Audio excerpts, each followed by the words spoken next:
오늘 우리에게 주시는 하나님의 말씀은 신약성경 빌립보서 2장 5절로 8절 말씀입니다. 신약성경 319면에 있는 말씀 빌립보서 2장 5절로 8절 말씀을 한 절씩 교독하겠습니다. 너희 안에 이 마음을 품으라. 곧 그리스도 예수의 마음이니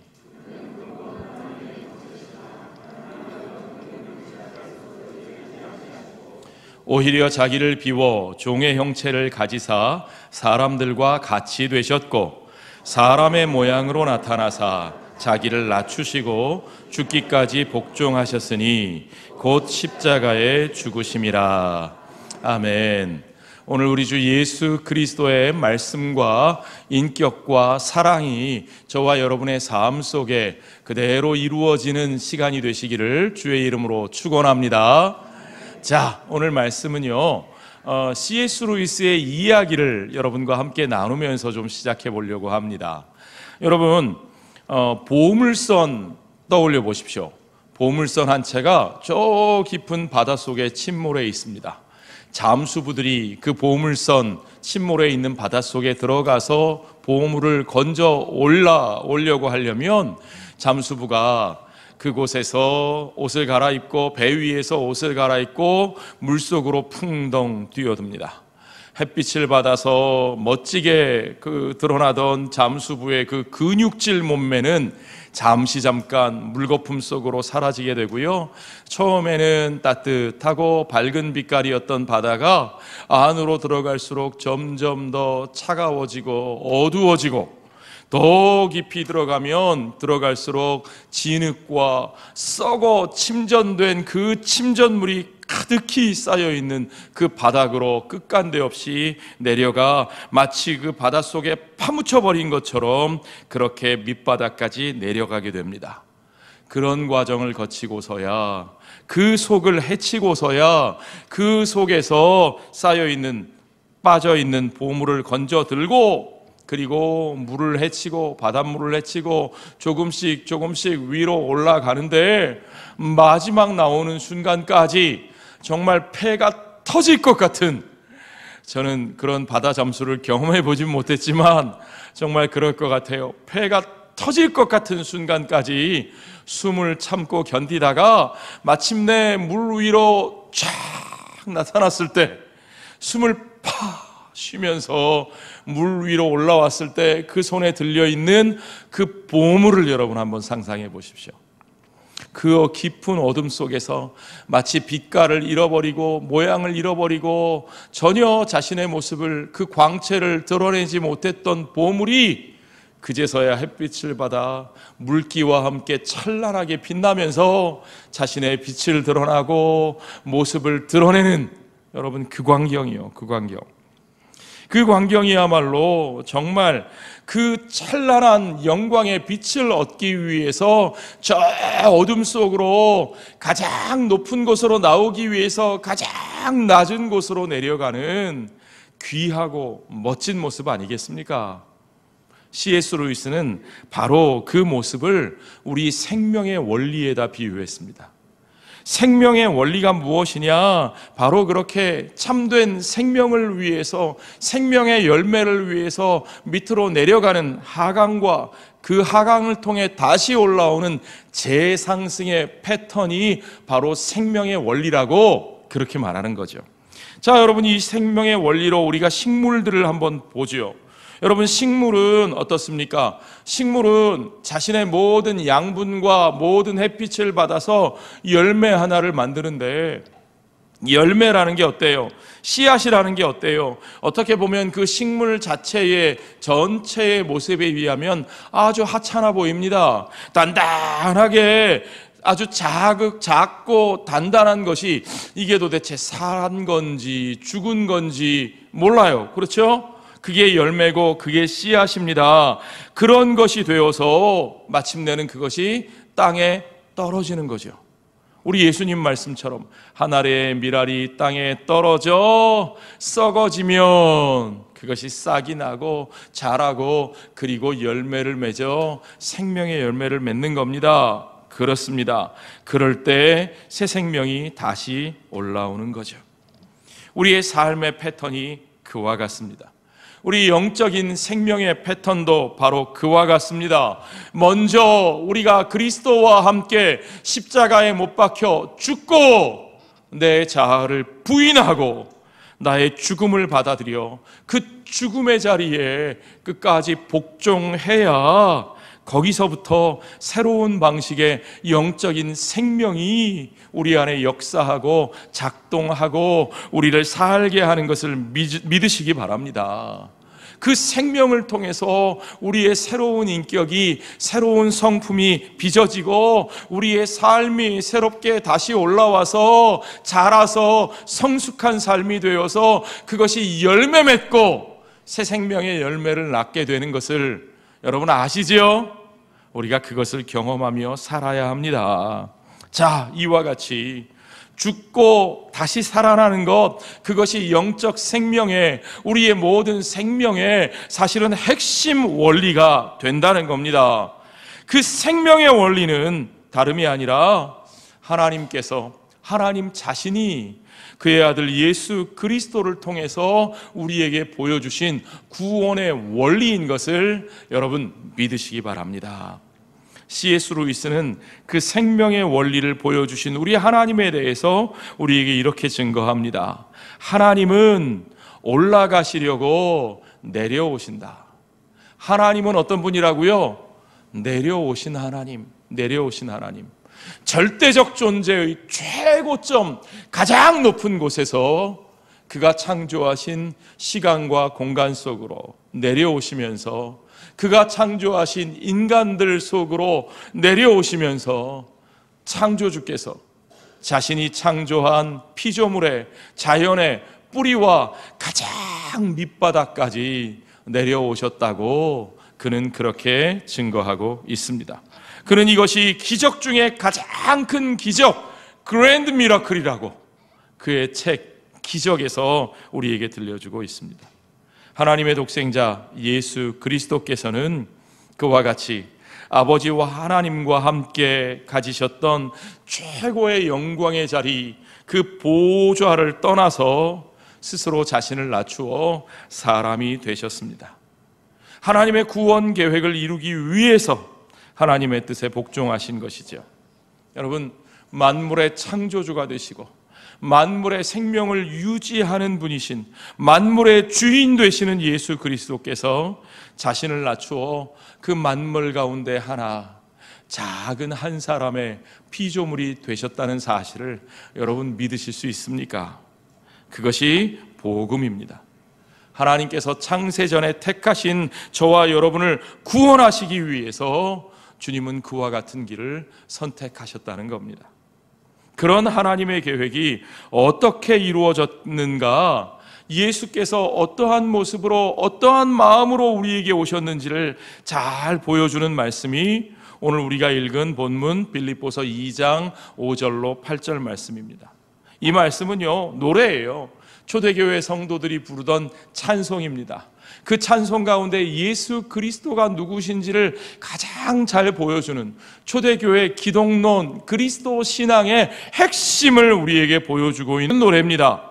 그러나 이것은 단순히 신학적인 설명일 뿐만 아니라 우리의 삶에 대해서도요, 우리의 삶의 실천에 있어서 가장 중요한 중심 원리가 되고 가장 강력한 동기를 부여하는 말씀인 것을 여러분 아셔야 합니다.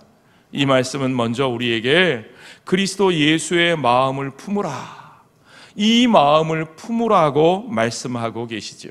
그 마음이 무엇입니까? 그 마음이 바로 우리가 본받아야 할 그리스도의 겸손과 사랑입니다. 우리가 본받아야 할 그리스도의 겸손은 어떤 것입니까? 그리스도를 통해 나타난 자기 희생, 자기 부인, 자기를 내어주신 무한한 하나님의 사랑을 우리에게 말씀합니다. 우리는 그 사랑을 본받아야 합니다. 우리는 그 사랑을 배워야 할 뿐만 아니라 그 사랑을 연습하고 그 사랑을 실천할 수 있어야 합니다. 우리의 영혼을 구속하기 위하여 그 겸손을 실천하신 그 사랑 속에서 그 사랑에 비추어 그 사랑의 힘으로 오늘 우리들의 사랑을 새롭게 하는 일이 시작되어야 할 줄로 믿습니다. 그래야 여러분, 우리의 사랑이 변화될 수 있어요. 여러분, 우리는 이기심이나 자만심으로 사랑할 수 없습니다. 우리는 그게 가능하다고 생각해요. 우리는 자기의 욕망을 사랑이라고 착각합니다. 내 안에 일어나는 욕정, 내 마음대로 하고 싶은, 내가 원하는 것을 가지고 싶은 그것을 사랑이라고 착각합니다. 아니요. 그건 욕망이고 욕정이지 사랑이 아니에요. 여러분, 우리 주 예수 그리스도의 사랑, 그 사랑은 우리를 위하여 자신을 내어주시고, 자신을 낮추시고, 자신을 부인하시고, 자신을 희생하신 사랑입니다. 여러분, 그 사랑이, 그 은혜가 우리에게 있어서 우리는 그 사랑과 은혜를 받은 존재로 또한 그 안에서 우리가 사랑할 수 있게 됩니다. 우리는 그 은혜와 사랑 위에서, 그 안에서 사랑하지 않으면 우리가 사랑하는 것은 사랑일 수 없습니다. 여러분, 우리가 그것을 분명히 알아야 우리의 사랑의 행위가 우리의 공로가 되지 않습니다.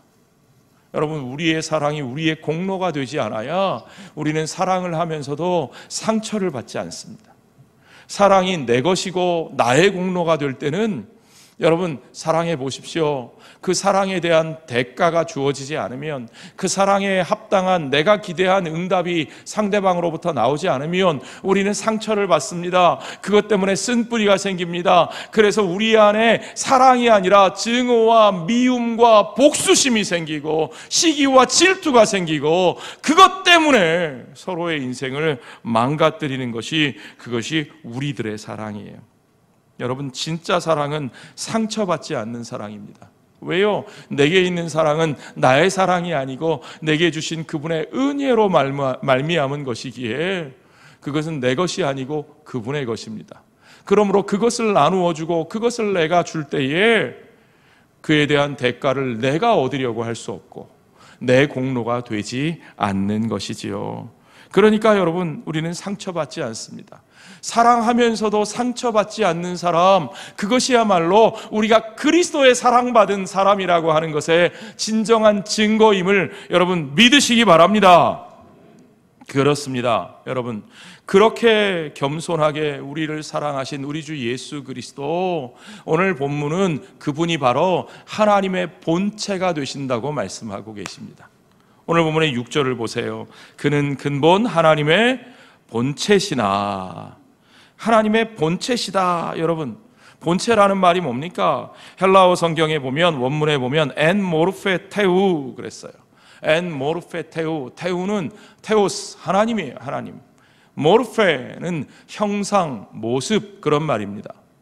하나님의 형상, 하나님의 모습. 그런데요, 여러분, 모습도 두 가지 모습이 있어요.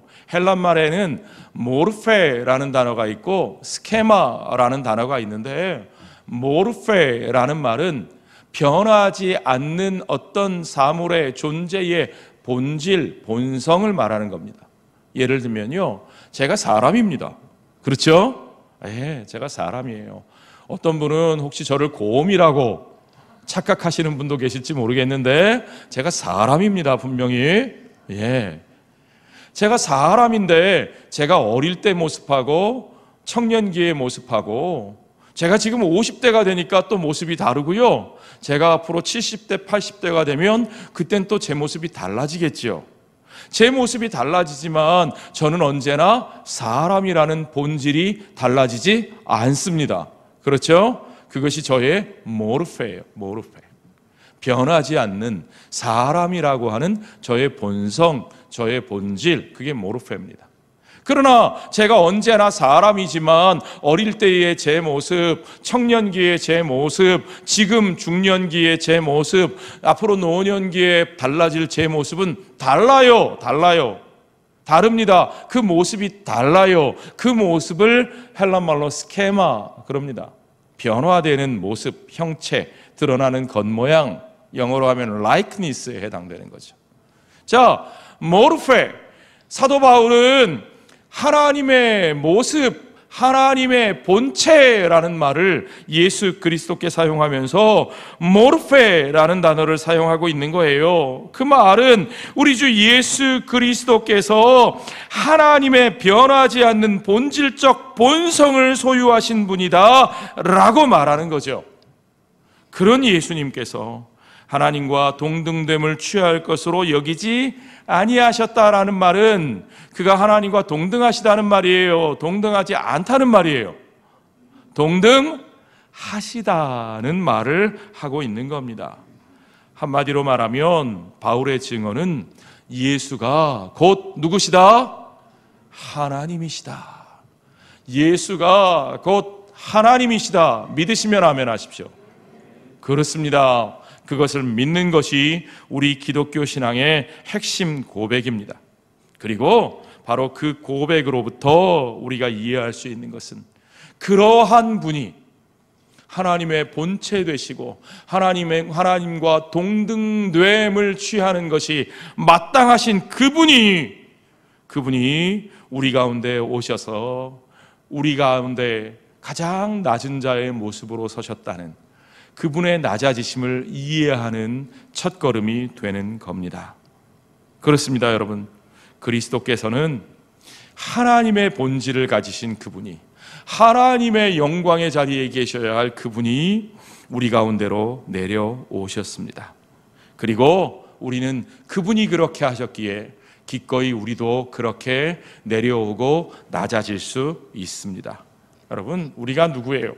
우리가 그분과 하나 되어 그분과 연합하여 우리가 이제 그분의 그 영광의 자리에 함께 서는 영광을 누릴 수 있는 자격을 얻은 사람이지만 그분이 그 영광의 자리를 포기하시고 이 땅에 오셨음을 알기에 우리도 그분과 함께 가장 낮은 자리에 기꺼이 서서 겸손히 그분의 길을 걸어가야 하는 것을 믿으시기 바랍니다.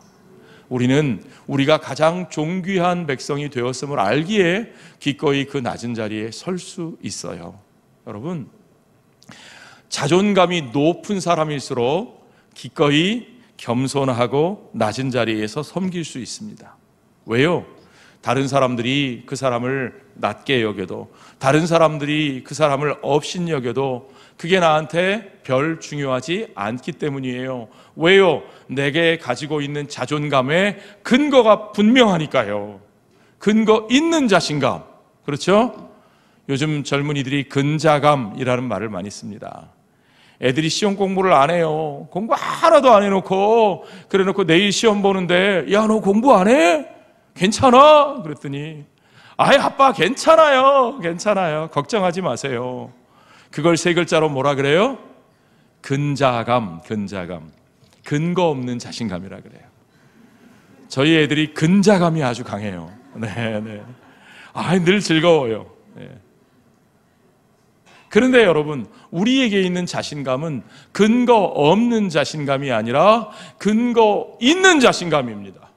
우리가 누구인지를 알기에, 우리가 얼마나 존귀한 곳에 속한 사람인지 알기에 우리가 지금 더 낮은 자리에 서서 더 낮은 모습으로 섬겨도 남들이 나를 어떻게 오해해도 그것이 별로 중요하지 않아요.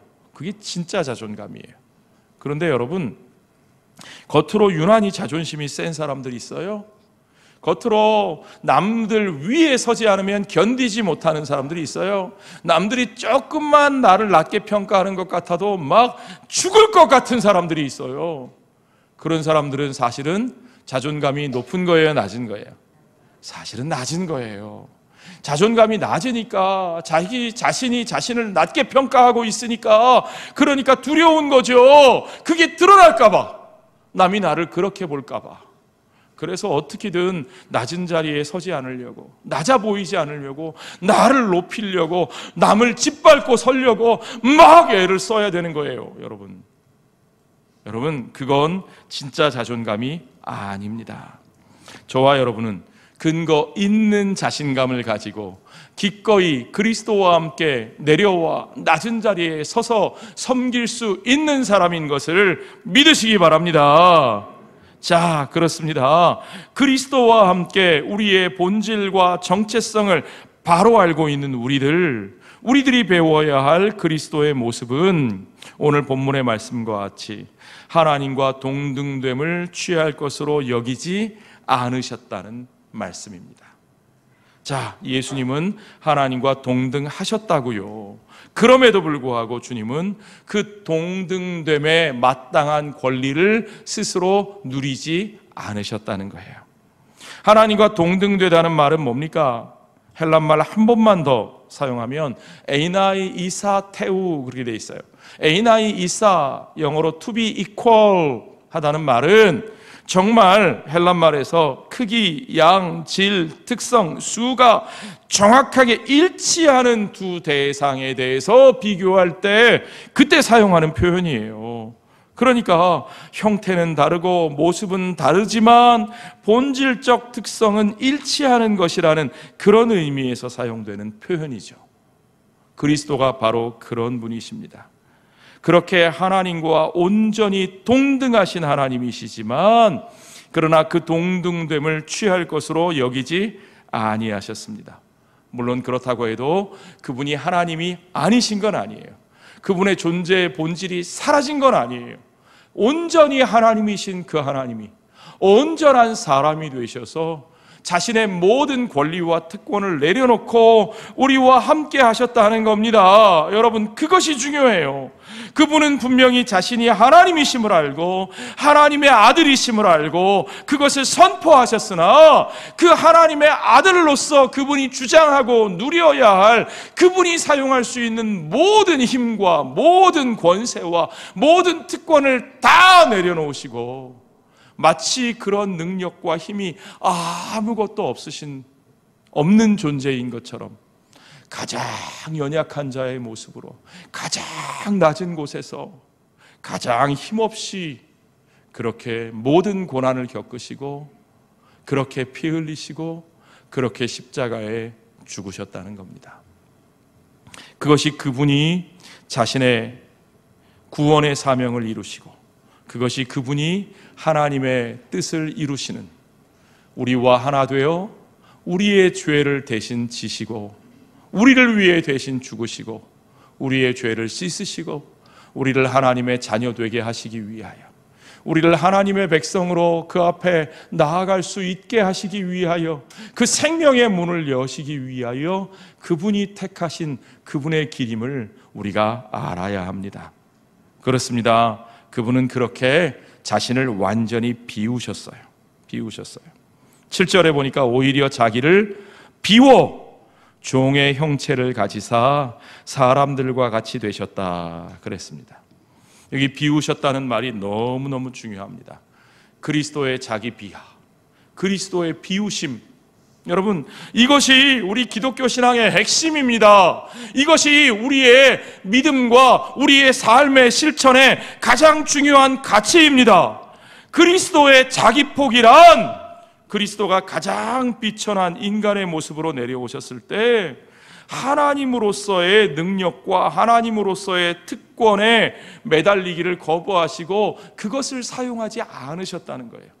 그 힘을 사용해서 우리를 누르고 우리를 위협하고 우리 위에 서서 세상에 자신을 반대하는 것들을 다 쓸어버리시고 그 위에 자신의 왕국을 세우실 수도 있었을 텐데 하나님은 그와 같은 방법으로 하시지 않으셨다는 겁니다.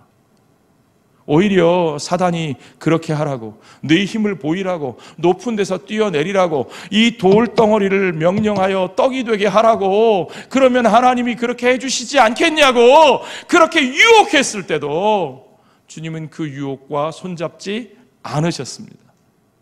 그런데 우리들은 그런 유혹과 자꾸 손잡으려고 하지 않습니까? 주의 일을 하겠다고, 하나님 나라 세우겠다고 자꾸 힘으로, 우리의 돈으로 우리를 높이고 우리를 키워서 그것으로 사람들을 위협하고 우리의 권세를 많이 만들어서, 어떤 분들이 한국 기독교 130주년을 기념한다고 130m짜리 예수상을 어디 천안 어디에 세우겠다고. 여러분, 그러면 세상이 예수님을 존경할까요? 그 말이 되는 얘기입니까? 아니요, 아니요. 주님은 그런 방법으로 하지 않으셨어요. 주님은 온전히 자신의 모든 특권을 다 내려놓으시고 하늘의 영광을 버리시고 자신의 독자적인 권세도 내려놓으시고 하나님으로서의 모든 특권을 내려놓으시고 아버지와 함께 하신 그 영원한 그 풍요로운 그 부유함을 다 내려놓으시고 우리 가운데 오셔서 만물의 주인 되신 가장 부유하신 그분이 가장 가난한 자로 우리와 함께 사신 것을 여러분 믿으시기 바랍니다. 그러므로 마태복음 8장 20절에 보니까 예수님께서 자신의 삶을 이렇게 표현하셨어요. 여우도 굴이 있고 공중의 새도 거처가 있으되 인자는 머리 둘 곳이 없다. 여러분, 주님이 무엇을 위해서 그와 같이 사셨습니까? 주님이 이 땅에서 자신의 소유만 포기하신 게 아니에요. 주님이 포기하신 것은 너무너무 귀한 것, 정말 비교할 수 없이 값진 것을 내려놓으셨는데 그것은 바로 십자가 위에서 그분이 돌아가실 때 뭐라고 말씀하셨어요? 엘리 엘리 라마 사박다니, 나의 하나님 나의 하나님 어찌하여 나를 버리셨나이까. 하나님 아버지께서 그의 아들 주 예수 그리스도를 버리셨다고 표현하셔요. 그 일이 가능합니까? 성삼위 하나님, 아버지와 아들과 성령이 하나이신 삼위일체 하나님, 그 삼위 하나님의 가장 친밀한 영적인 교제, 그 하나됨, 그 영원히 하나 되신 하나님 아버지와 그 아들 예수 그리스도의 영원한 하나됨이, 그것이 깨어졌다는 거예요. 그 아버지가 그 아들을 버리셨다는 거예요. 무엇을 위해서 그 일이 이루어졌어요? 바로 저와 여러분을 위해서. 저와 여러분, 아버지 하나님을 배신하고 하나님을 버리고 돌아서 탕자의 삶을 산 패역의 길을 살았던 저와 여러분을 다시 아버지의 자녀 되게 하시기 위해서, 다시 아버지 품 안으로 돌아오게 하시기 위해서 주님이 기꺼이 우리의 죄를 지시고 아버지의 버림을 받으시는 그 길을 주님이 걸어가셨다는 것입니다. 그렇게 주님은 저와 여러분을 대신하여 버림받으시는 그 길을 선택하셨습니다. 그분은 정말로 종의 흉내를 내신 분이 아니라 종의 형체를 가지셨던 분입니다. 여러분, 이것이 중요합니다. 세상의 많은 정치인들이요, 여러분, 선거 때만 되면 잘 보이려고 서민 코스프레 하죠. 힘과 권세를 가진 사람들이 서민인 척 흉내를 내려고 그래요. 어디 가요? 그러면 평소에 삐까번쩍한 명품샵만 다니시던 분들이 그럴 선거철만 되면 재래시장 가서 뭐 먹어요? 오뎅 먹고 떡볶이 먹고, 그죠? 그런 거 평소에 입에도 안 대던 분들이 가서 얼마나 잘 먹는지 몰라요. 막 사진 플래시 터지면서 막 먹어요. 그렇게 척한다고 그들이 서민이 됩니까? 아니요. 그들은 서민과 함께 살지 않고, 그들은 서민들처럼 자신을 비우지 못하고, 그래서 그들의 행동은 척하는 거지 그들이 서민이 되는 게 아니에요. 그러나 우리 예수님은 척하지 않으셨습니다. 바울이 우리 주 예수 그리스도께서 종의 형체를 가지셨다 말하고 있는데, 이 형체라는 말도 하나님의 본체라는 말에 쓰였던 모르페와 같은 단어가 사용돼요. 그러니까 그냥 맨날 변하는 그 모습으로 잠시 라이크니스, 그런 척하신 게 아니고 그 본질, 종의 본질을 가지셨다는 뜻입니다. 연출하거나 흉내낸 것이 아니고 그가 온전히 종의 모습으로 실제로 종이 되셔서 이 땅에 오셔서 실제로 종으로 섬기셨다는 거죠. 그분은 태어난 곳도 남의 집, 마국간, 말구유, 잠자는 처소, 갈릴리 호수를 건널 때 타셨던 배, 예루살렘에 입성할 때 타셨던 나귀, 유월절 만찬을 나누던 방, 그의 심지어는 죽은 몸을 누인 장사 지낸 무덤까지도, 그 무덤도 아리마대 요셉의 무덤. 그러니까 그 어느 것 하나도 자신의 것이 없으셨어요. 다 남의 거, 자기 소유가 없으셨던 분이셔요. 세상의 모든 것에 대한 주권을 가지신, 오너십을 가지신 그분이 세상에 계시는 동안 아무것도 소유하지 않으시고 온전히 자기를 비우시고 그리고 마침내는 자신의 생명까지도 다 내어주신 것이 그분의 사랑인 것을 믿으시기 바랍니다. 여러분, 그 예수 그리스도께서 그렇게 세상을 섬기시고 그렇게 사람들을 섬기셨습니다.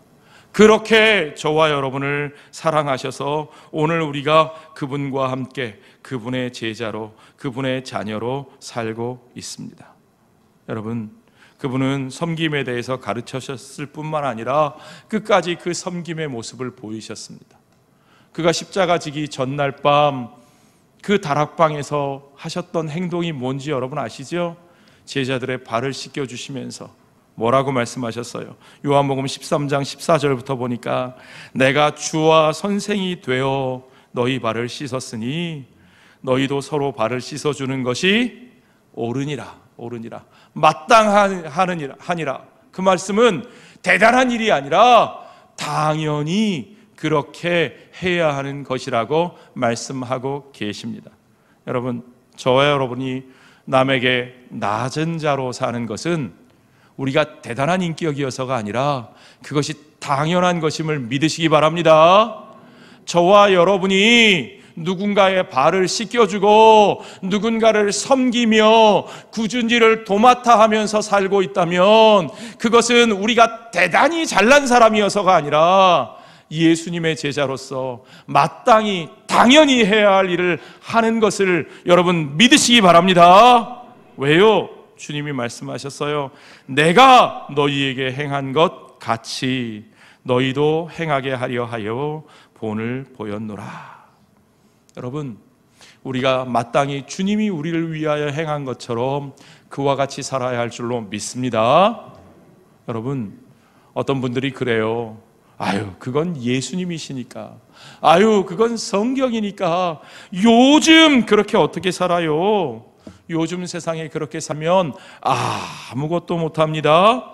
아니요, 천만에요. 여러분, 이거 아셔야 돼요. 우리는 아무것도 못한다, 그러니까 그렇게 안 해도 돼. 잘못된 결론이고요. 아니, 우린 그렇게 할 수 없어. 그것도 잘못된 결론이고요. 요즘 세상에 그렇게 하면 아무것도 못한다? 아니요. 절대 그렇지 않습니다. 예수님의 경우를 제대로 보셔야 돼요. 예수님은 분명히 모든 것을 다 포기하셨지만, 그러나 다 포기하신 게 아니라 한 가지는 포기하지 않으셨는데, 그것이 뭐냐 하면 하나님 아버지의 뜻에 복종하는 거예요. 하나님 아버지께서 그에게 주신 사명을 이루는 거예요. 주님은 그것을 이루기 위해서 모든 것을 포기하셨고, 그리고 정말로 그것을 이루어 내셨습니다. 그가 마지막 십자가에 돌아가실 때 마지막 남기신 말씀이 뭐예요? 다 이루었다. 아멘. 그렇습니다. 이 땅에 예수님 외에 그 인생의 사명을 온전히 다 이루었다고 선언한 인생이 또 누가 있을까요? 저와 여러분이 바로 그와 같은 인생이 되어야 할 줄로 믿습니다. 그렇습니다, 여러분. 우리 주님께서 아버지와 하나 되시고, 우리 주님이 행하신 그 모든 일들이 아버지의 뜻과 하나일 때 그의 일을 위하여 필요한 모든 것들은 누가 공급해 주셨어요? 아버지 하나님께서 공급해 주신 것을 믿으시기 바랍니다. 우리는 주님의 삶에서 그것을 확인할 수 있어요. 예수님이 뭘 하실 때 뭐가 부족해서 못하신 적이 있어요, 없어요? 없어요. 여러분, 예수님은 예루살렘에 빈손 들고 들어가셨는데, 예루살렘에 들어가시면서 제자들에게 하시는 말씀이, 얘들아 저기 어디 이렇게 돌아가면 나귀 새끼 한 마리가 있는데 아직 아무도 타보지 않은 나귀인데 그거 풀러서 끌고 와라. 그 예수님 거예요, 아니에요? 아니에요. 제자들 거예요, 아니에요? 아니에요. 그냥 남의 나귀라니까요, 세상에.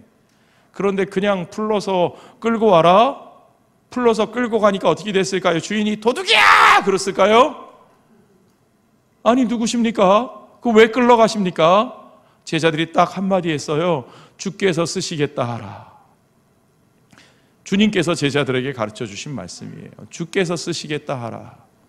그러니까 그대로 순종하여 그 나귀가 주님께로 왔고, 주님은 그 나귀를 타시고 겸손하게, 이 세상의 왕이 자기의 도성 예루살렘에 입성하는데 늠름한 천리마가 아니고 준마를 타는 것이 아니라 나귀를 타고 겸손하게, 그것도 새끼 나귀를 타시고 그 입성하시는 주님의 모습. 그러나 그가 그 일을 하는데 필요한 모든 것들은 하나도 남김없이, 부족함이 없이 우리 하나님께서 예비하시고 채워주시고 이루어 주신 것을 여러분 믿으시기 바랍니다. 저와 여러분의 삶에도 그와 같은 역사가 일어날 줄로 믿습니다. 그러므로 여러분, 오늘 저와 여러분을 낮추시는 것에 감사하십시오. 저와 여러분의 삶을 비우심에도 또한 감사할 수 있어야 합니다. 우리가 하나님의 뜻에 온전히 복종하고 겸손하게 사랑하며 살아갈 때에 우리가 가난하다고 못할 것이 아무것도 없는 것을 여러분 믿으시기 바랍니다. 우리가 부자가 된다고, 우리가 힘을 가진다고 우리가 대단한 일을 할 수 있는 게 아닙니다. 우리가 대단한 일을 한다고, 우리가 무슨 예수님 상을 높이 세운다고 그것으로 세상이 예수님을 존경하고 사람들이 복음을 믿는 게 절대로 아닙니다. 아닙니다. 하나님의 나라는 그런 방식으로 이루어지지 않습니다. 오직 저와 여러분, 그리스도의 겸손과 그리스도의 사랑을 배워야 할 줄로 믿습니다. 그 생명의 원리를 따라 우리가 그리스도 예수의 마음을 우리 안에 품고 온전히 그와 함께 죽고 그와 함께 다시 살아 내 안에 역사하시는 그리스도의 삶을, 그 사랑을 실천하며 살아갈 때에 주님께서 주님의 뜻 안에서 우리에게 이루시는 모든 것들이, 우리를 향한 주님의 모든 계획과 목적과 기대가 온전히 저와 여러분의 삶 속에서 이루어지는 복된 인생 되시기를 주의 이름으로 축원합니다. 기도하겠습니다.